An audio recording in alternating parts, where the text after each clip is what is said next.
السلام عليكم. معلومه كده يا رجاله على السريع حبيت اشاركها معاكم.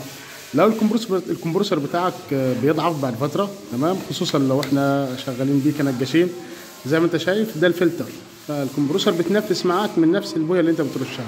شايف كده انا كنت برش ابيض مثلا، فتلاقي كده على المدخل بتاع الفلتر نفس اللون الابيض، فهنا بيتكون الاوساخ بتسد الفلتر معاك.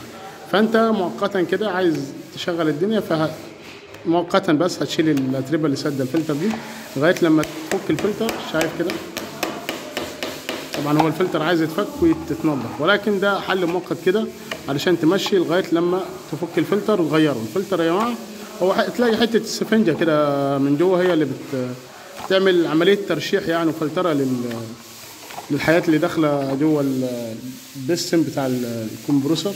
فهو انت كل فتره لازم تفك الفلتر ده وتغيره او تنضفه لو ينفع تنضف يعني. والاحسن ان هو ما يشتغلش معاك طبعا في نفس المكان انت بترش فيه، ولكن ده صعب جدا. والحكايه دي طبعا مش بس بتعمل مشاكل هنا، لا بتعمل مشاكل هنا على الموتور.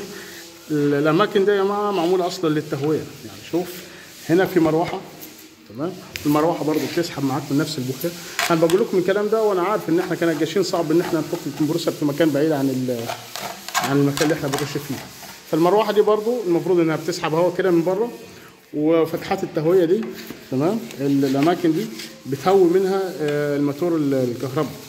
غير طبعا البستو اللي فوق ده نظام لوحده، نظام تهويه نفس الحكايه. الفتحات دي يا جماعه، تمام.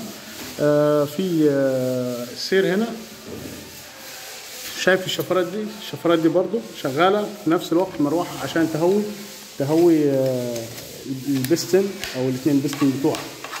فلما التراب بيتكون كده فالتهويه بتفشل، الكمبرسور بيسخن فبيبوظ منك بسرعه وياخد وقت اكتر عشان يعبي. شوف كميه الاتربه وكميه الرواسب. فنفس القصه، شايف كل الفتحات اللي انت شايفها دي اصلا معموله عشان التهويه. زي كده موتور الموتوسيكل، لو انت تلاحظ اي موتور بيتبرد هواء فبيكون معمول له الفتحات دي كده، تمام، علشان يتم تبريده عن طريق المروحه بتاعته. ونفس الحكايه هنا. فخدوا بالكم علشان الكمبرسور يقعد معاكم فتره وما يحصلش مشاكل وما يعطلكش في الشغل. بس دي كم معلومه كده على السريع عن الكمبرسور حبيت اشاركها معاكم. يا ريت كلنا ناخد بالنا نعمل تنظيف دوري للحاجات دي. يلا اشوفكم على خير ان شاء الله.